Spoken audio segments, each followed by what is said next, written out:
This is the second studio, hosted by two architects, myself, David Lee, and Marina Bordarone. This week it's the two of us in the somewhat new studio setup that we're still trying to figure out. There's cables everywhere, and it's a mess. This won't ever be released video-wise because nothing's figured out, but we're doing tests. And this week's episode is an After Hours brought to you by Randomness. We'll see what happens. Sponsors. This episode of the second studio is brought to you by BQE Core, the all-in-one firm management software built for architects.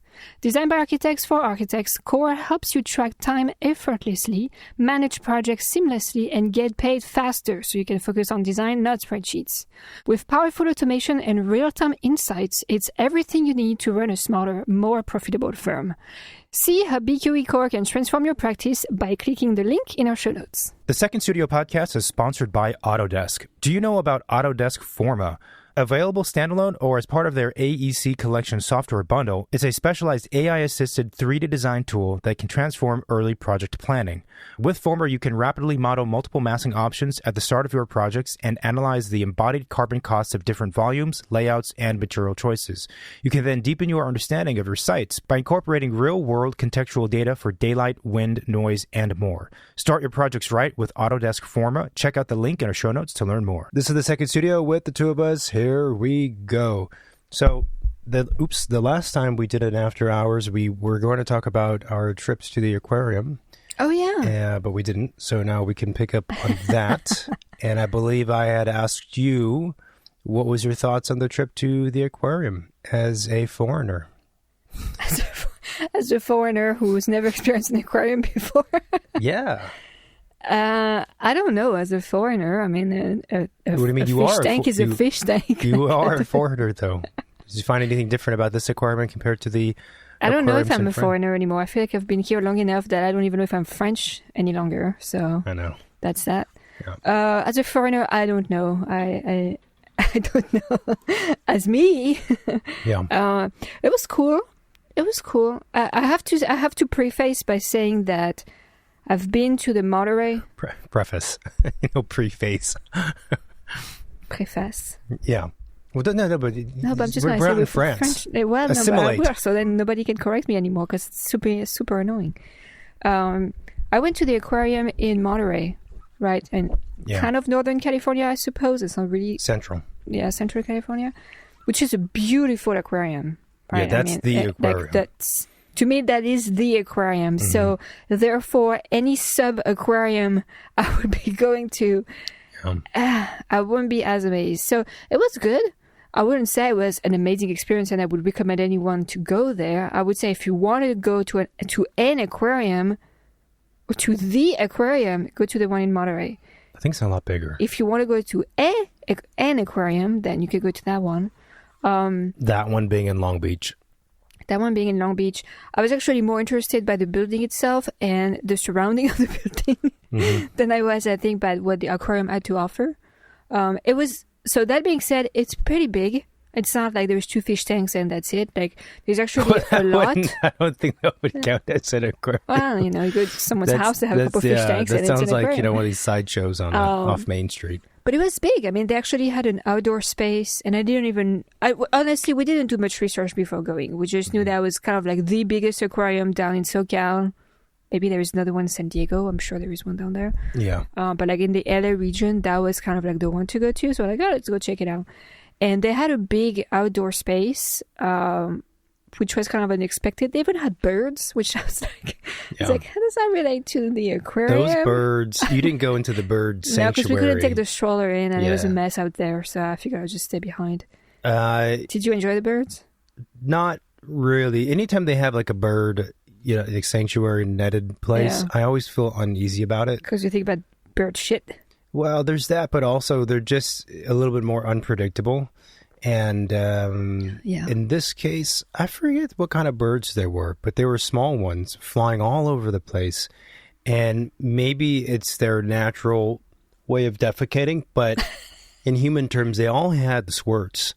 And it was that's what birds do. I don't think they do like compact poop, True. Okay, that's probably true. But like if you drive around and a bird poo on you or on your car, It's never like a nicely contained you think thing. about the bird poo is coming down, like it drops from the sky or it drops from the behind. That's an interesting No, but these conversation. birds, yeah, they would projectile, squirt laterally Wow. by They leave like their leg and 5 to 8 feet. So you could be standing there in the walkway because it wasn't a very big space in a walkway, and all of a sudden like a jet of water would go flying across. Like crossways. Seems dangerous. Yeah, across the path. You look over and there's this bird. Your mouth is open and then, And I'm no. well, I don't need to be here. This is silly. Maybe that's really maybe it's a crossfire is what that is. self-defense. Maybe it's a self-defense mechanism. I don't know. Enemy, Bird shitting it's fine, but I didn't think it was going to go cross directions. That is weird. Yeah, no, it was like 6 feet. Is there 8 a bird feet. hole like on the side or something? I don't know. But they were just, it was like dodging like the Dodging darts in bullets? Indiana Jones or something. It's so ridiculous. Yeah, so that was, you didn't miss a whole lot with the birds. I'm not a huge bird person. Like I don't care for chickens and I don't care for birds. Chickens are closer to being, they're birds, but they're... Apparently chickens come from like the dinosaur era. Yeah. Which I read in one of our kids' book. And I was like, what? Yeah. That is, I don't know how I feel about that, So what else about the aquarium? Anything? Yeah, so the outdoor space was kind of a surprise. I have to say, overall, I thought the building was cool. I thought, the size of the tank was like good size for whatever that means. And like the flow of the museum was okay. It did feel to me like it was a little bit under budget, like the way they were running it. Like some of the aquarium were not like super clean, or some of the spaces maybe were not maintained as well. It's an old aquarium. It's been around for, I don't know how long, at least 20-something years. Some of the fish that they had, they had some good ones, but like, the little shark outside, I was like, this is a bit of a sad tank. Like, could we give them some like toys or something? You don't like zoos, so you're okay with aquariums? Well, I don't really have feelings for fish as much as I have for like mammals. Yeah. So it doesn't bother me as much. And also, I feel like, I do feel kind of bad about animals being contained in a space where they're not naturally there for. Like they were brought to. There's something kind of wrong about it. But for fish, maybe I have a little bit less sympathy. I don't know how cognizant fish I also don't think are. about them as being very smart. Yeah. Well, yeah. Every Not time to you be discriminatory. Yeah, but we're gonna offend fish who are listening.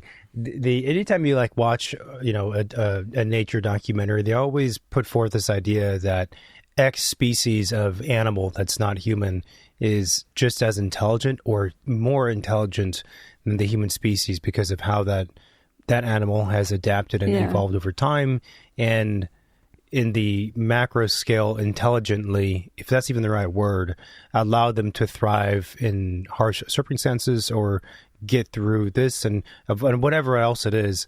And I always find that idea, it's so annoying. I'm like, yeah, I get it. The species has evolved in interesting ways, but to say that therefore this species or this animal is more intelligent is just, I don't agree with the framing of it, unless I'm misunderstanding the definition of the word intelligent. I'm like, but no, it didn't choose to do these things, right? It was nature that allowed it to happen. This idea that I think I talked about it before. I had a 6, 7, 8, I don't know, 9th grade teacher, whatever. Oh, whatever. It was in high school, so we were in like 9th or 10th grade. It was a history teacher who was a total joke, and one of the classes we talked about potatoes and how potatoes were brought from Ireland to the U.S. when they came over, or I don't know, whatever it was. And the teacher insisted that like the whole class was about this kind of story and period in time. And then he insisted that, the potatoes actually really is smart and outsmarted the humans because it got brought and then, became a worldwide food source. So the potato chose to allow itself to dominate and spread across the world, and it become a primary form of sustenance. And so therefore potato is like super smart. And I was just so Something's fucking wrong with that annoyed the person. entire time. I was just so annoyed. I was like, look, I mean, we got a bunch of dumb kids in this class because it wasn't an AP or history, AP or honors That's not gonna history help them. class. And I'm like, this is just confusing these idiots. Like, what are you talking about? I don't know. The whole thing was. He also kept shouting "loose women" to the class because we had a bunch of athletes, and for whatever reason, these athletes would yell "loose women" in the middle of class, and then the teacher would yell back "loose women." I'm like, this is all fucking weird. Fucking public schools. Yeah, the whole thing was uncomfortable. It was just a uncomfortable experience. Yeah, I had another. This is now going off a tangent. I had another. I think I was a senior in high school. And I took, every year you take English, like every year, right? And I think it was a senior or a junior. And I was, I could have taken the advanced placement version of an English course. We call it AP Bio, like the TV show, AP what, AP this and that.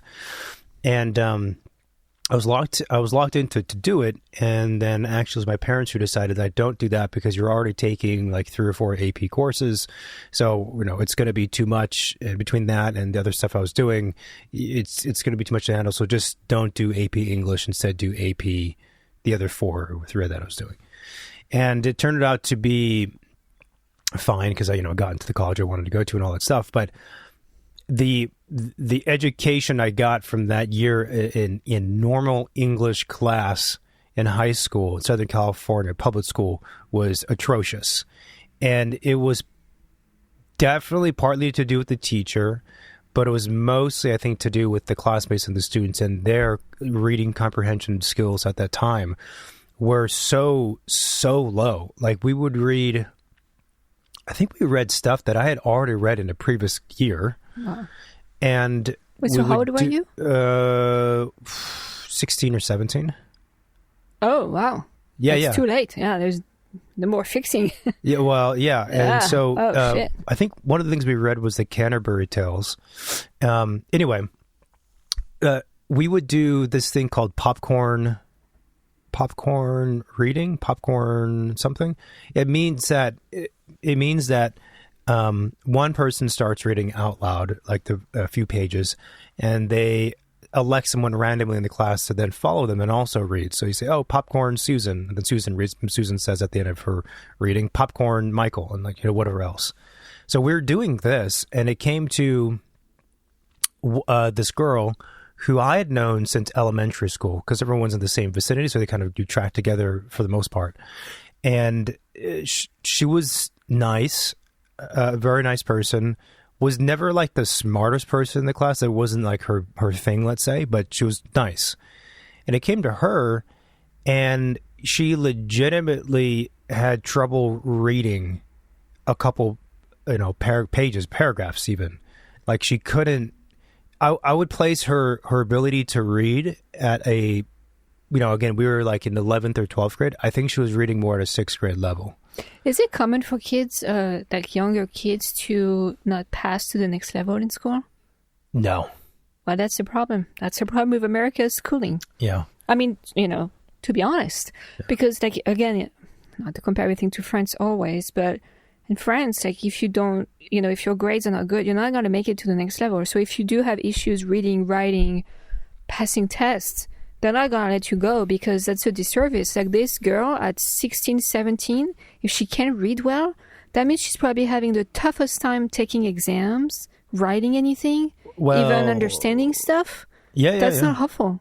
Well, so people definitely do get held back, but how often does that happen? We don't talk about those kids. Yeah, no, but that's the thing.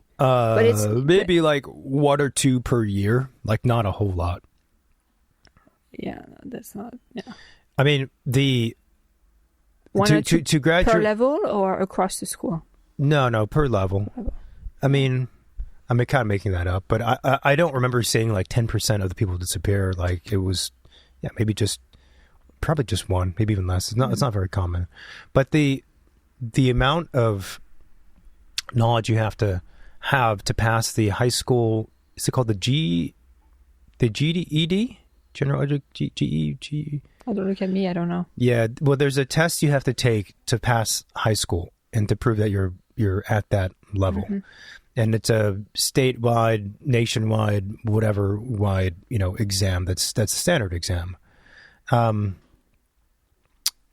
To pass that, it takes almost no effort at all. So is it like a question answer type of thing? Yeah. Yeah, you see, the high school test in France is not that.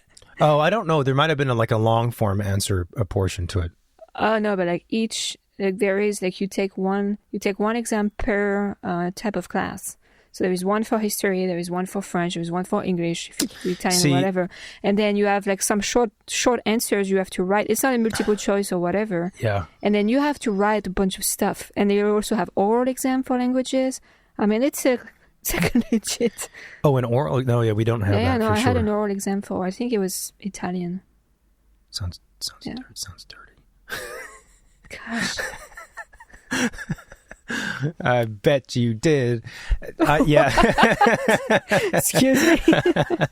Those Italians always want to do things orally. I mean, I think let's call it the GED. I don't remember what it's called. I think it's just one big exam. To be honest, I don't even remember taking it because any kids who are on track to go to college, not a community college, not to disparage community colleges, but they're on track to try to go to a university, the GED is not even a concern. It's you don't even think about it. You're more concerned with other exams, which are much more difficult to do, like the AP exams and the SATs, if those are still around. But those are your focus. So you don't even, the GED is something you just blow by. I guess I took it. I don't Maybe even know. You should check. Yeah, it's not something you worry about. Maybe So you didn't wake up that day. You didn't take them. So the point is that even in a public school setting, you have this massive gap in education and the testing, where you have one group of people for one reason or another. Their main concern is passing the GED, right, and getting their high school diploma. You have another group of people who's probably the school I went to. 30% of the people, something. I don't know. I mean, that was my group, so it's probably, I'm feeling it skewed. Let's say 30% of the population of the high school, they're concerned with the AP exams, SATs, extracurricular activities, blah, blah, blah, blah, blah, to go off to college. And they're completely different. You're basically, now that I think about it, you're attending completely different schools. They're not even the same thing, not even close to being the same thing in terms of what you So you learn. have different exams for the extra classes you're taking compared to the basic classes you have to take? Yeah, that's one way to describe it. So you have different levels of X course. Let's say English, for example. You have the standard English course for whatever year that you're in. Let's say we're talking about 8th grade or 9th grade. Then you have an honors version of it, which is one level above. Then you have the advanced placement version, which is another level above. The AP courses are the equivalent to college credit units. So they're intense, to be honest. There's my alarm going off. I'm a very busy person. My life is just a bunch of alarms that go off every 15 minutes to tell me to do things that I hit snooze on. Be happy. Yeah. And the AP courses are generally, you take those when you're a junior or senior. And you have a few outliers who are savants in math or whatever, and they take it when they were a sophomore or a freshman. But yeah, so you have different levels and then different exams, for that. If you take honors, and the whole point is to then go on and take AP, and you take an AP exam and you score a certain, amount out of that, and that equals to credits in college. So you don't have to take those classes in college. Interesting. But it is weird actually how different. Very different in France. Yeah. Yeah, very different. Yeah, and it doesn't matter. We call it optional classes. Let's say the the equivalent of AP classes for us would be I think when I went to school, you had to take. Everybody studied 2 languages minimum, and then you take different classes. So some people would take extra sports class or art classes or third language. You could take one or you could take two options. So I did take two options. But when you take the high school diploma, the exam is for all of the classes that you're taking. And everything is rated the same way. That you don't have credits that count for later, like whatever school you go to. Yeah. And you have to pass in every single courses to get your diploma. Yeah. And it's like a multiple day. I think it was like a whole week of taking exams, to get through all that stuff. I do not miss that time, I can tell you that. The exams? I hate the stress of it, like, I don't know, the whole studying for it, the stress of then waiting for the results, stress of like going to like, the board and see your name and see like, oh, it's just so stressful. A board? Yeah, they would pin it up. With their scores, public? Well, let's say you passed, you didn't pass. Yeah, public. So they everyone had could like see. Boards in my high school, like, in the courtyard or somewhere. And you would, when the results were released, you would have to drive to the high school to find out if you passed or not. And it's kind of like not cool because everybody could see like, oh, this person didn't get it. Loser. I had a feeling, So if you don't pass, you retake the course? You can retake it, I think, shortly after as a second chance. And then if you fail that, you have to take your last year of high school again and do it again. Wow. Yeah. So what are the percentages of So you spend the whole year of your last year of high school basically preparing for that exam. So what are the chances that someone would fail? Like I said, it's like maybe one kid out of every, 50 or something. It can happen. I mean, if you didn't pass in one course, you have to retake it. Gotcha. So I think my younger sister didn't pass one of her class and she had to retake it. It happens. I mean, I don't know. Like, wait, you got it. I think the high school I went to was like really good because it was private high school. So kids were smart and, they were there to study. A bunch of little brats though. Really? Yeah. Like half of them like despicable and just not. It's weird how that works. It's just brats. Yeah. Like parents with lots of money, they go to like this private school that's safe and everybody's there to serve them and they'll still behave like little shits. And I'm like, little shits. And then the parents showed up and like totally different kid. They're like running the day and then when the parents are there, they're like minions. So that's terrible. Terrible. That's why I want to raise an ugly, and loving, deprived child, so they'll be kind to everybody. Well, that's not really what we're raising right now. But yeah, no, I mean it would happen fairly. I mean, I would say often, but maybe I don't know, like 10% would have to retake one class and pass, and out of all of them, they would have to go back and do a whole full year of high school. Maybe like that can't be 2 or 3. Not a whole lot. Interesting. But we were talking about the aquarium. I don't know how we got on this tangent. I don't know either. How did we get there? English. I was talking about English comprehension skill. It was really astonishing. I mean, in that class, that English class, like it was the scene. It was like a scene from a movie. That's the closest. There's only 2 classes I've experienced that were basically like what you see in a movie, where high school kids are just fucking about and like it's just chaos.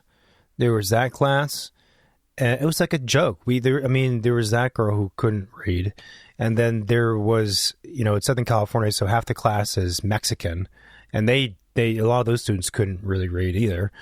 And then we had one kid who definitely had ADD or ADHD or something. He was constantly reciting and performing Dane Cook bits and sets like in the middle of class. It was really wild. And I think the teacher could tell like I just did not belong there, because I would just shut down like, this is so dumb. This is a waste of 45 minutes or whatever it is. Like I could be reading a book on my own. It was that class, and then a Spanish class when I was probably a sophomore or I think a freshman in high school. And again, Southern California, so like 80% of the class in the Spanish class, they're Mexican, and they're taking it because they don't even have to pay attention, and they're obviously going to pass. So there was also like just it was a joke. The whole thing was a joke. I don't know. It's not even school. You're not really learning anything. It's more of like a babysitting class at that point. I don't know. for someone who was always interested in learning, it was just a waste of time. Well, you could observe people, take notes. Now, there's a lot of observing the species of high school students, most of which I did not understand. Yeah. But so talking about people and going back to the aquarium, I would say that I think the aquarium is definitely worth visiting. Actually, it's expensive to be. Well, that's what I'm saying. I think if you want to go to the aquarium, I would say make a trip to Monterey. Go to that one. I don't remember the Monterey. It's a bit more expensive than just going to the one in Long Beach, but I feel like Monterey wasn't that expensive. I wonder what the tickets are like for Monterey, because the Long Beach Aquarium, what was it, like $75 a person or something weird? $50? No. It was like $40 a person. 45 or something 45, like that. Yeah. Okay, fine. It's still That's expensive still for an expensive. aquarium. Although, I want to get back to the aquarium, but although I did for the first time in probably almost 20 years have a Jamba Juice, because I have, sitting in my car, I had a Jamba Juice gift card from probably 15 years ago. And you don't see them around very often, but we happened to be somewhere and there was a Jamba Juice. I'm like, oh, this is finally, over the course of 15 years, I'm going to get to use this gift card. And it still worked, the gift card. Go in there and got my drink. What was it? It was $9, I think. I think it was close to $9. For like I think I got the small size, or I don't think I even got the medium size. I think it was a small size. It wasn't the big one, I know that. Probably medium. But it was $9. Yeah. No, and I couldn't believe it. Yeah. Because I feel like 15 years ago... Because if you used it 15 years ago, you could have had like 3 drinks. It probably would have been a couple drinks at least. Yeah. Mental. $9 for a smoothie insane. That's mostly sorbet, from what I gather. Yeah. What is it? What? Yeah. Anyway, but the aquarium. I actually found the people there to be more interesting, or just as interesting as the fish. As the fish. It was busy. Really eclectic group of people. Really busy. Well, Long Beach, I think, is pretty eclectic. Yeah. Right? But it was busy. I mean, we went on like a Saturday, so that is the place where everybody takes their kids. Which, when you are not a parent, you don't really pay attention to those things. But when you are a parent, you pay attention to like how many strollers, like what's the age of the kids around, and this and that, and we were like almost on top of each other, like looking at the fish in the aquarium. It wasn't that bad. It was pretty. It was pretty busy. I think you've adjusted to living in isolation, because if you had come straight from New York to that aquarium, you'd be like, slow Saturday. Well, yeah, maybe, but it was pretty busy. And interestingly enough, people were not really waiting, for like giving people a chance to look at stuff. They were kind of like walking in front of you, and I'm like, hey man, I have a baby. He can already barely see anything. If you go in there, he can see shit.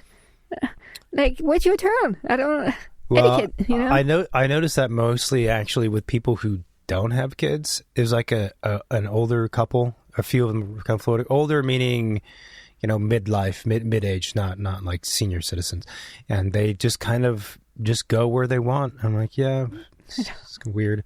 But it was a very mixed bag of people. I mean, a bunch of different ethnicities, people of all ages, and they were all dressed differently too, because you had people who are out on a very casual Saturday thing that they're doing. So they're dressed that way. Yep. Then you have people who I think they were very clearly on a date, like younger couples or whatever, and they're like dressed up, a little too dressed up actually. And then you had some goth people. You had a group of Indian folk, and they were wearing like trench coats. Strange. Like a full black, the fashion was eclectic. Trench coat. Yeah, the fashion was eclectic. Like I don't know, and it wasn't cold out either, so I don't know. No, it wasn't cold out. Yeah. It's a little unsettling. There's too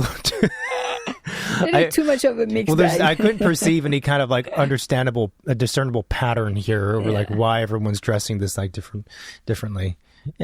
So I don't know if we would go back anytime soon, because we saw everything. So no, I think I'll go back to again check out like the port around, like the marina around, because that looked pretty nice actually. There, you want to go to the Hooters? I know. It's the first thing you mentioned. Sure, I want to bring my baby to Hooters. Yeah, that's my goal. I mean, the baby would probably be pretty interesting. Milk. Yeah. Then the aquarium, we don't want him in plastics and stuff. It's not good. Plastic. Yeah. Silicone. But it was good. I mean, I'm always kind of on the hunt, in aquariums for like the thing I've never seen before. I mean, who isn't? Mm-hmm. The interesting thing in that aquarium I felt is that they had a lot of like touch and feel a tank. Yeah. Where you could actually like touch stuff, which at first I was like, oh yeah. And then I'm looking around and I'm looking at all of those eclectic people and kids dumping their hands in the water. And I'm like, yeah, I think this is just a germ bath. So I'm going to skip it. They actually had hand wash stations next to it, which makes sense, right? But still, just the idea of like everybody just sticking their boogers in there and like touching the water, like, nah, not for me. I'm also thinking about the sea urchin and like whatever was in there. I'm like, do you want to be like living your life and there is a bunch of like creepy hands touching you in like weird places? Like, this booger won't come off. Let me brush it off on the sea urchin. No, yeah, there you go. But that was kind of, I think their specialty was that they had a lot of those table tank around where you could like stick your hands in things, which was different. Yeah, but you're putting your hand into an open, you couldn't see a tank, and you're touching stuff. You're not putting your hand inside of like an octopus. Oh, that would be very kids, special. try this. Stick your finger in the air. Don't worry, he likes it.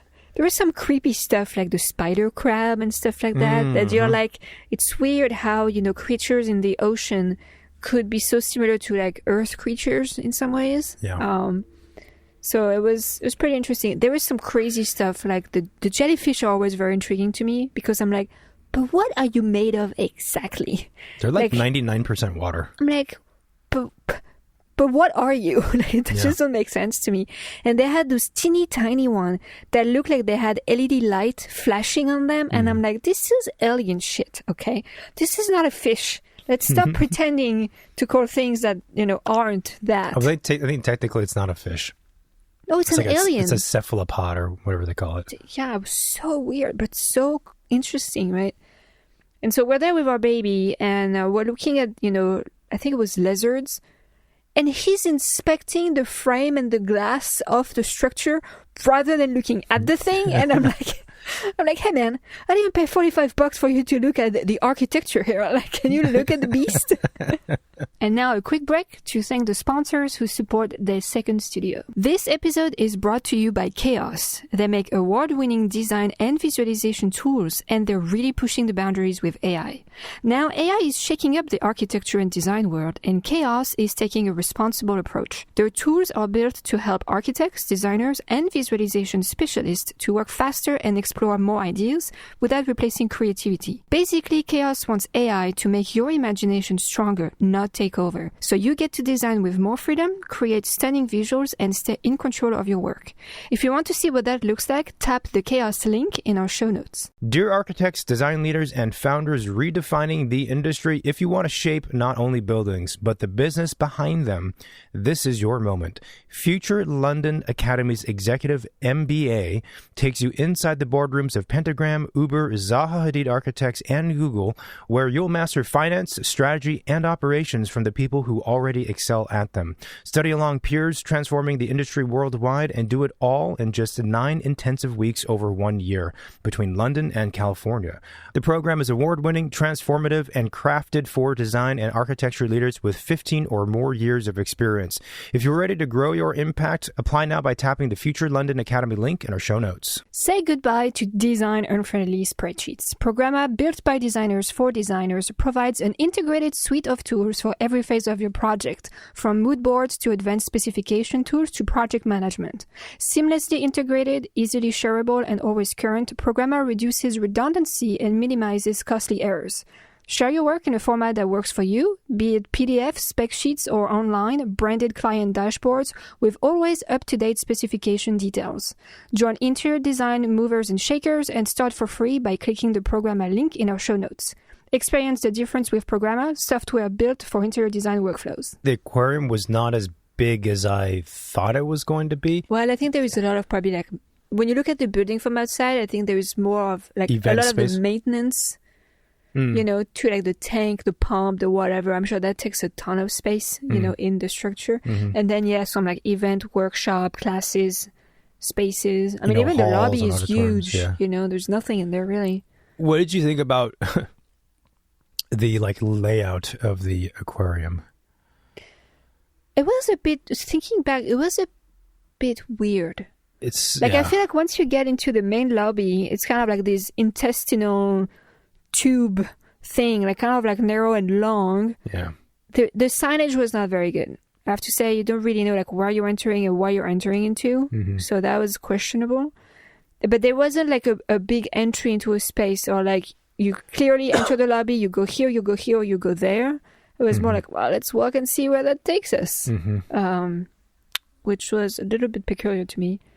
They also had like a mezzanine with a kind of level walkway, so the second floor would look down onto the lobby. And they had a whale or something hanging from the ceiling, which was kind of cool, but I felt like they could have done more with that than what was there.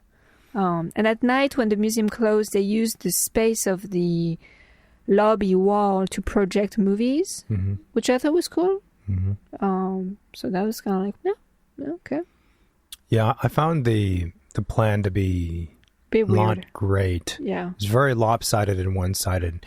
And maybe there's good reason for it to be that way, and maybe it has to do with they didn't have more programs, so therefore it's just a one-sided it just building. felt lopsided. Like everything was to the right. Yeah, basically you enter, and then on your left where you enter, going straight forward, is that it's not a hall, but it's the lobby that's very kind of long and kind of curvilinear in a sense, that big floating whale above you. And then off to the right side, on I think one level or two levels, I don't even remember, there's like the interior aquarium, and then to the back would be the outdoor space. But yeah, I don't think it was well planned, because it felt small and kind of uncomfortable, and yet I know combined with the outdoor space, there was a fair amount of area that was used for the entire visiting experience. So I don't think it was even well the done. outdoor space. I felt like you didn't know, am I supposed to go in that corner? Is there more to see, or is this just mechanical stuff? Like it was kind of, I don't know. I mean, there's definitely got to be a lot of crossover in the planning, the master planning, between an aquarium and a theme park. You know what I mean? Because they have a lot of commonalities, little food stand things or gift shops scattered here and there. Or like a museum. Like I think of an aquarium as a fish museum, right? Like you go to a museum where like there is different era of painting you could go see if you go left, right, or if you go to the top floor, or there is a continuity. You could also just keep walking and it just takes you through a whole exploration of the whole building if you wanted to. But in this one, you didn't really know like what was there, what was where, how things connected. You go outside, you don't know like how you go back in, where you should go back in to see the next stuff. It just didn't feel... I guess the thing is like, again, there's enough space to have a moment or two where there's a sense of like place and arrival that you're able to kind of just absorb the fact that you're out, on a whatever day at an aquarium, and you're there, and the lobby could have been the space. The lobby's double height, and the floors are massive, so it's like a really tall, I don't know, 30, 40 feet tall ceiling, 35 feet ceiling.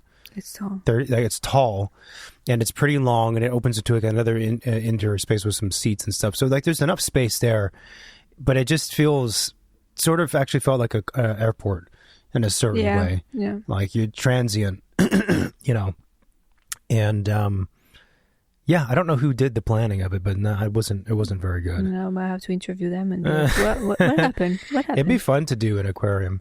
I do love gift shops though, in museums and places like that, because I'm like, oh, what do they have? That's like you can only find there. They had a really good gift shop for kids, like a lot of stuffed animals. A lot of different kinds. Yeah. So when did the anthropomorph? What is it? The axolotl. The axolotl, when did that become like an animal that we should all know about? I don't know. Because I legitimately have never seen I don't know what it looks like in real life because I've only seen stuffed animals. It looks like the stuffed animal. Okay.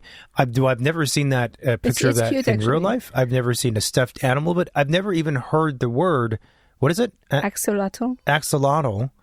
I've never heard that word. I've never seen that word until someone gave us an animal, a stuffed toy, and I was like, what is this seahorse thing? And it's an axolotl. I've never heard of this before. No, me neither. So I don't know. That's maybe the latest thing that toy people found. Yeah, it's found this animal that has a name that nobody can pronounce or spell, make it the newest and trendiest thing for kids.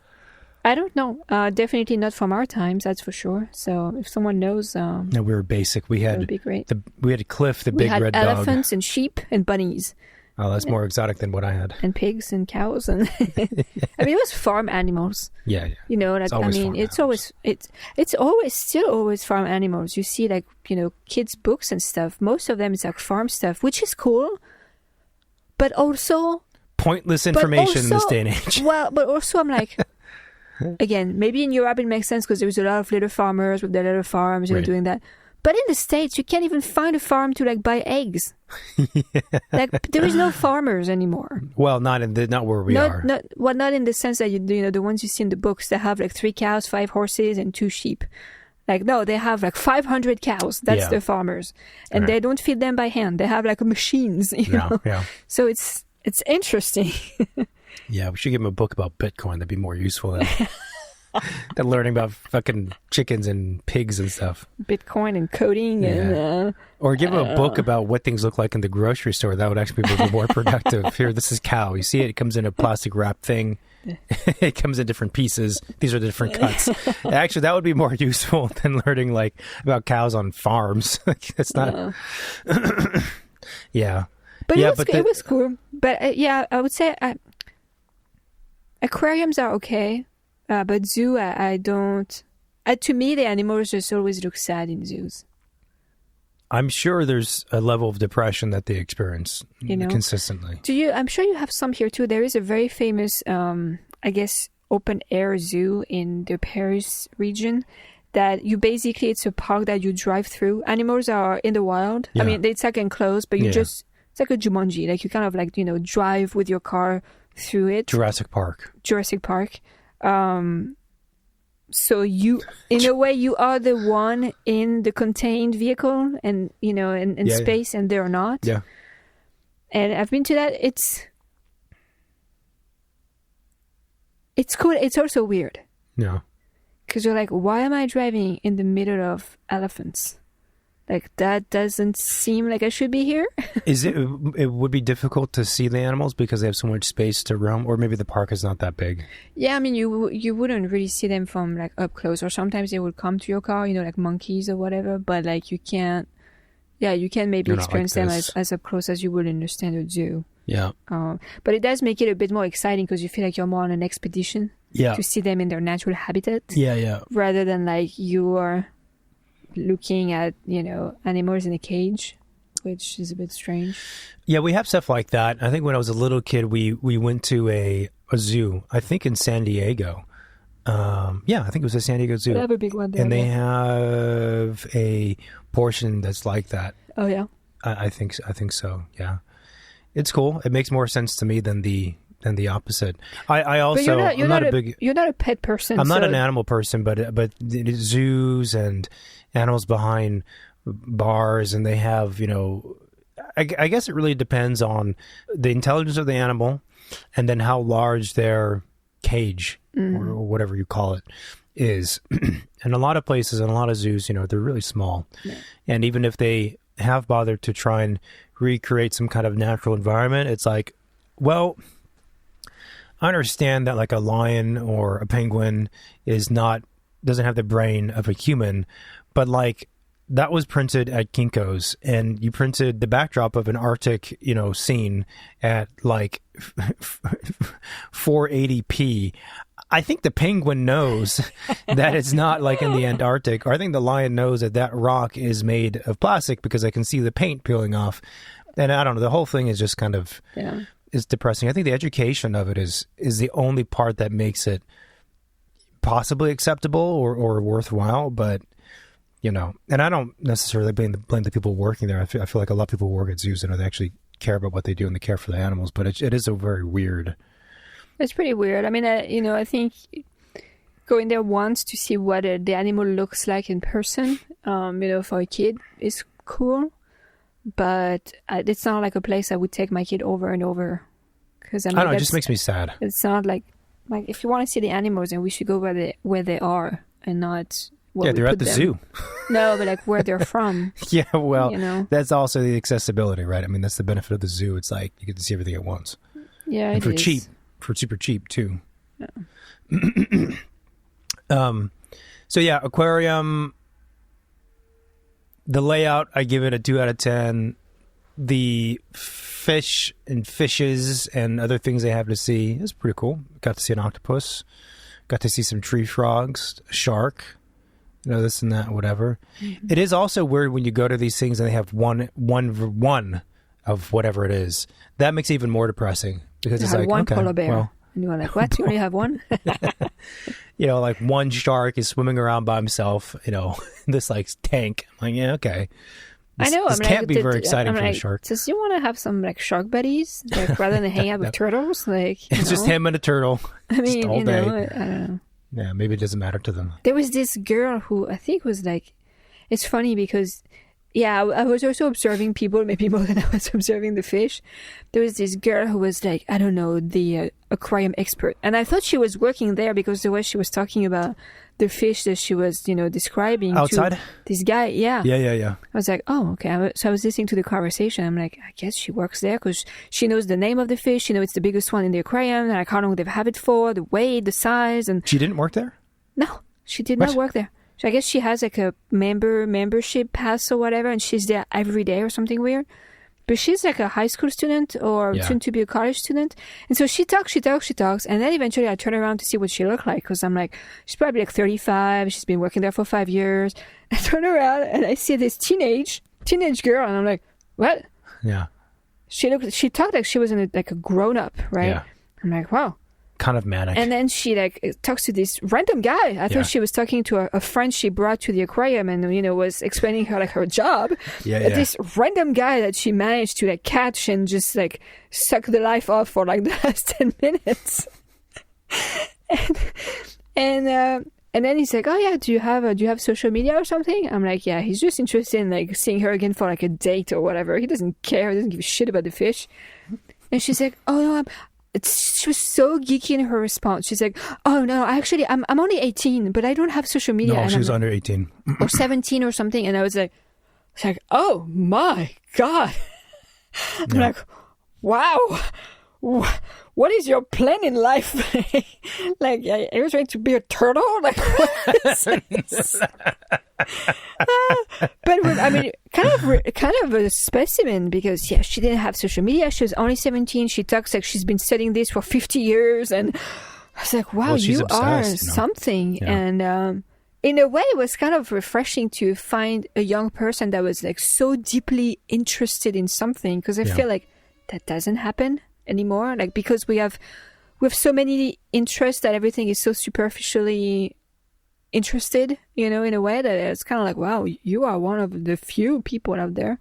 Anyway, I was tempted to be like, hey, can you tell me more about this fish over there? I want to know everything. I was also confused by her age, by the way that she spoke, but she also looked fairly mature for a high school student. And what? Yeah, but I was like, shit. Because she was rattling off all this stuff, and she was this type of person who just talks a mile a minute and just keeps talking. And it is in that mode of speaking regardless of the topic because we came to social media. Regardless of the audience, too. Yeah. And, so when we first turned the corner and we didn't see her, I thought she was speaking to a group of 5 people. And then you could kind of feel that, okay, she's talking to one person. And then slowly becomes what you described. The other thing, too, is pretty clear the guy listening, I didn't see him, but by his voice, I don't think he was a high school student. No. And I don't think he thought that she was a high school student. Yeah. So when it came to the point where he was asking for her Instagram, and she was like, no. And then she revealed that she's a 17-year-old, you could kind of feel on his side. He responded to the social media bit, but I think it took him a second to like process the fact that he's been talking to like a minor this entire time. And he's like, yeah, well, you know, that's the way to do it with social media. You know, it's not good anyway. And, you know, I'm not really on it. And he starts going on about social media, but you could tell he's just vamping because he's actually thinking about like, okay, what's happening right now? Yeah. Because, okay, well, see you around. I'm like, also, that guy probably came with friends or something. I'm like, how long have you been talking to this person? Looks like she's been teaching you everything like, about... Hey, Chaz, how'd it go? Did you get a number? No, I think we're just going to, you know, maybe just stay friends. Because she's in high school. And did you see the guy? He sounded like he was probably in his 20s. I didn't see the guy, but definitely he wasn't a minor. No, like mid-20s, late 20s, maybe even early 30s, depending on whatever. Yeah. But, yeah. That's pretty funny. And then he left, and she just turned around and was staring at the turtle.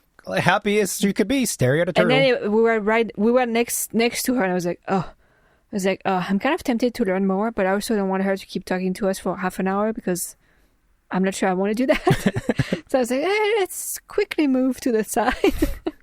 Yeah. No, but it was, you know, it was interesting. It was interesting and actually made me Do they have aquariums where you can eat the fish? I think someone said that on the way out. Where was that chain of seafood? Not Bubba Gump. Bubba Gump. Yeah, it's a big shrimp as a logo. I think we came out of the aquarium and someone said, "Oh, they should have a Bubba Gump when you come out because everybody's craving eating fish." Yeah. I'm thinking, this is so wrong. You go to the aquarium, you look at all those cute fishes, and like, you know, they on their side are, you know, seeing you, and they're like, oh, they're looking at us. Look, they think we're pretty and whatever. And all the human can actually think is, can I eat them? Yeah, that would make sense though. I wouldn't be surprised if there was a Bubble Gump. They probably have a seafood spot around. There was. It wasn't a Bubble Gump, but it had a similar kind of like look from a distance. Yeah. But it would be kind of cool if you could go to the aquarium and then eat. It's called a Chinese restaurant. Yeah. They have the big tanks. No, but I want like an aquarium, not like a tank with 100 crabs stacked on top of each other. Yeah, it'd be fun. Yeah. I learned that California has lobsters. I didn't know. I thought lobsters were only like an East Coast thing. Ignored me. You mean from California? Yeah. They had California lobsters. I don't know if I knew that, but I didn't think that either. No. I don't know. For me, lobster rhymes with, Boston. So yeah. If it's not there, it's not real lobster. Yeah, I could go for some lobster. I wouldn't mind going back to Boston, I think. I don't think I care of going back there. Really? I mean, it was cute and quaint, but I think it's not really for me. Maybe it was too small-scale European feeling, but not European. I don't know. I mean, I remember when we went, I was like, okay, let's pull out the map. Let's see, what subway we need to stop at, what station. And then we walked 10 minutes, and that was the end of the downtown. I'm like, what? We walked from the outside of downtown, across downtown, to the edge of downtown in about 15 minutes. Yeah. And then and that was it. Okay, well, I guess we didn't need the I mean, it was cute, but I think I have many other places I would go to before going back there. I would make a trip just to get lobster roll. For sure. Boston does have some really cute, kind of quaint places, like, was it Quincy Market? The outdoor area, they have kind of like really ornate street lights and the big kind of spheres. I mean, it was cute. Yeah. Spent an afternoon there. We haven't been to Seattle. We haven't been to Seattle and like Portland. Like, I'm kind of curious about Oregon, to be honest, to kind of see like what's up there. Because I feel like I have a good understanding of the East. I have a good understanding of the Southwest and Midwest. But I have not really understanding of like the Northwest part of things. So, that would be cool. Also because it seems like it has a lot of different landscapes and climates and things that it seems intriguing to me. I'd be also curious to know like what Seattleites are like and what Oregonians are like as a people. I feel like if you're there for 5 days or even like 3 or 4 days. I mean, it's not enough to really get a sampling, but you probably get a little bit better of an understanding. And I'd like to know what they're like. Are they hipsters? I'm not sure all Oregons are hipsters, but like Portland is always. Are they lumberjacks? I think there's a strange combination of lumberjacks and hipsters in Oregon. Yeah, yeah. I think that's true. There's probably some other groups, but aren't hipsters like cool lumberjacks? We would call them like posers. Posers means that someone who like you pose. You're pretending you're dressing up. You go chop wood, but you're really just wearing plaid, right? You dress up. You have the paraphernalia of someone who does X thing, but you don't actually do it. Ah, yeah. An imposter. That's what I would call. Not even, because they're not actually trying to do it. They're just they're posing. Oh, you know what I mean? Huh? They're just standing there, looking cool next to the log. Next to the log, and a beanie. Yeah, and like $100 beanie, right? That's some kind of organic whatever. Yeah, no, I think those places would be good to go to. But anyway, I mean, the next destination on our itinerary is Copenhagen. Copenhagen. Yeah, it's Copenhagen. It's like we're like a month away, which doesn't feel real. Yeah. But should be excited. I have to say I'm a little anxious about the cold. Oh, I'm anxious about the flight. But side note, we should bring like a shit ton of extra clothes on the plane. Extra clothes? Yeah. Why? For the baby. Why? Because if he gets sick, then it's... Oh, well, shit ton, I don't know. But yeah, we'll bring extra clothes for sure. For the baby who's not really a baby anymore. It's weird. Like now it's like toddler, which by the way, I found like it's an awful word. It sounds like toddler, but it's toddler. Like, oh. The cold? Yeah, I'm a bit anxious about the cold. At the same time, it's been a little bit cold the last few days in LA in the morning, and it feels good. Like I went outside, to get the mail or whatever in t-shirt, and it was a little brisk, and I was like, I'm feeling alive, like it's just like, whew, wakes you up a little bit. But then it made me think, shit, we got to spend like 2 weeks in like cold weather, and we haven't done cold weather in like 8 years. 8 years. Yeah. Like haven't worn like a big coat, a scarf, socks, and needing to pee every 10 minutes for like 8 years. So it's gonna be. I don't know if that's a thing. Of course, it is a thing. Cold weather makes you want to pee. Yeah. It's a humidity factor. So I'm a little anxious. I mean, a little anxious, and at the same time it'll be fine. I'm also questioning how that works with a kid. The kid will be fine. The deal is make sure that they're warm, not too warm, this and that.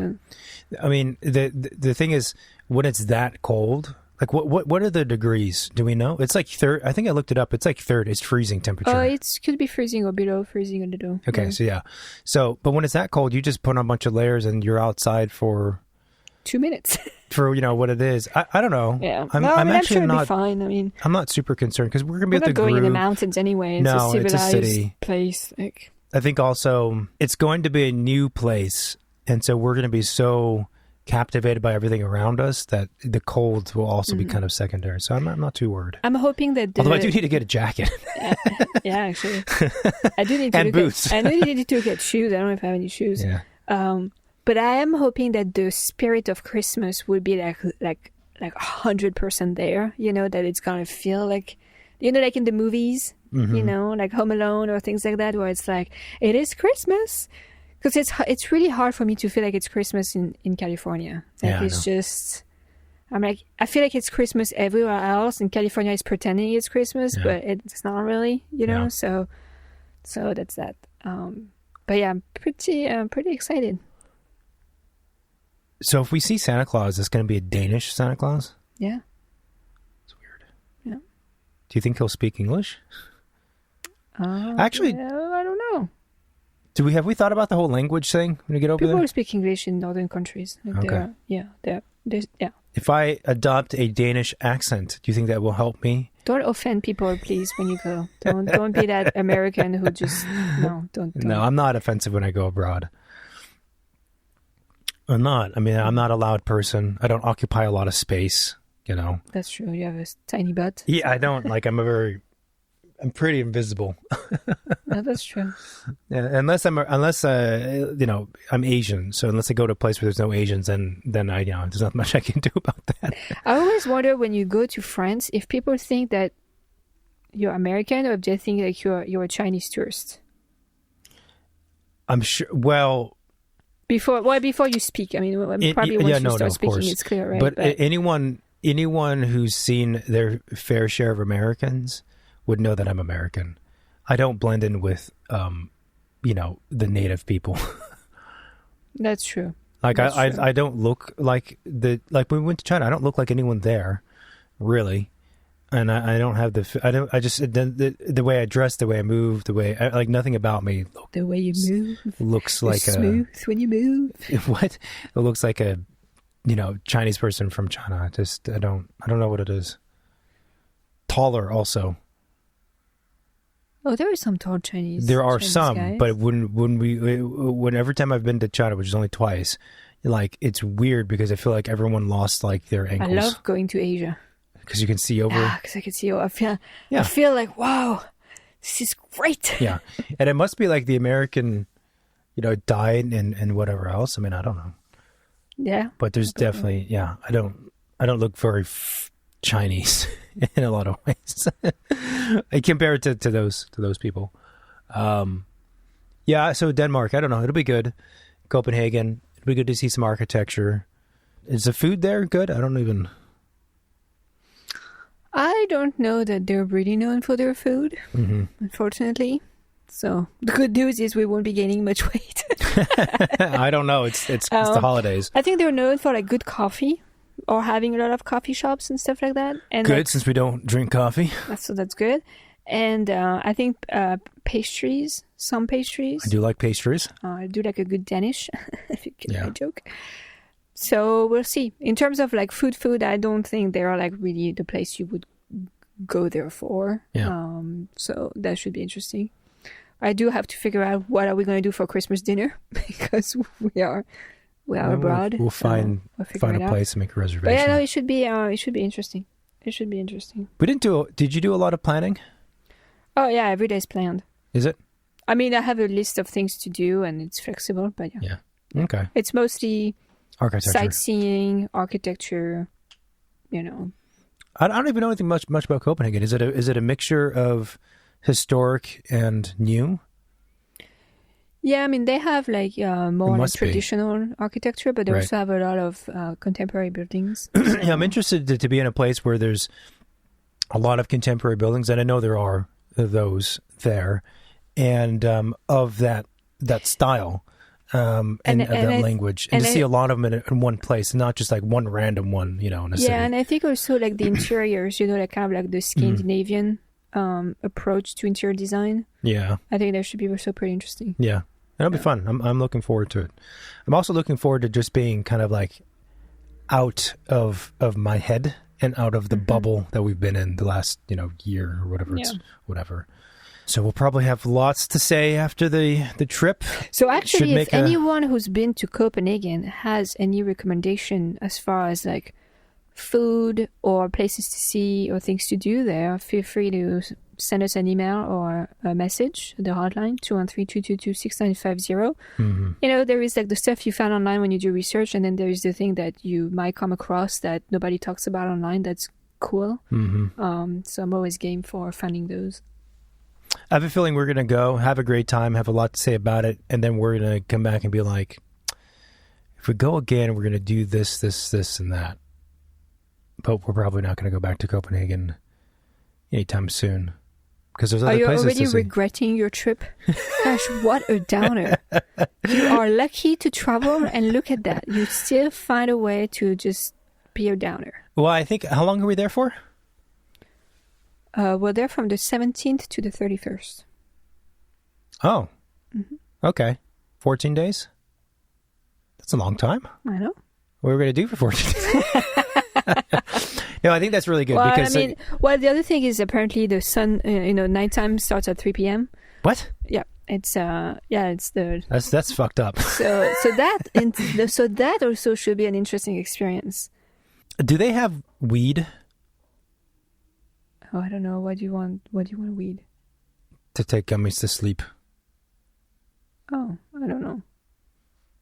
To find out. 3 p.m. nighttime. Yeah, 3 p.m. nighttime. So the amount of daylight is less because they're in the northern hemisphere and it's winter. Yeah, it's going to be interesting. Oh, there's another alarm. Goodness. I guess it's time to wrap this up. Yeah. Okay. What did we talk about? I don't even know. But in the future, we're going to talk about Copenhagen. All kinds of things. Give us an outro.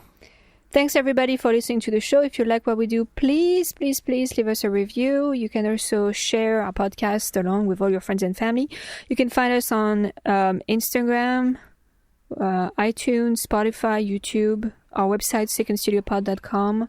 The hotline, 213-222-6950. If you have any guest suggestions, any topic, any questions, anything you want to share, that's the best way to reach us. Mm-hmm. And that's it. We have a lot more coming up before the end of the year, so stay tuned for more.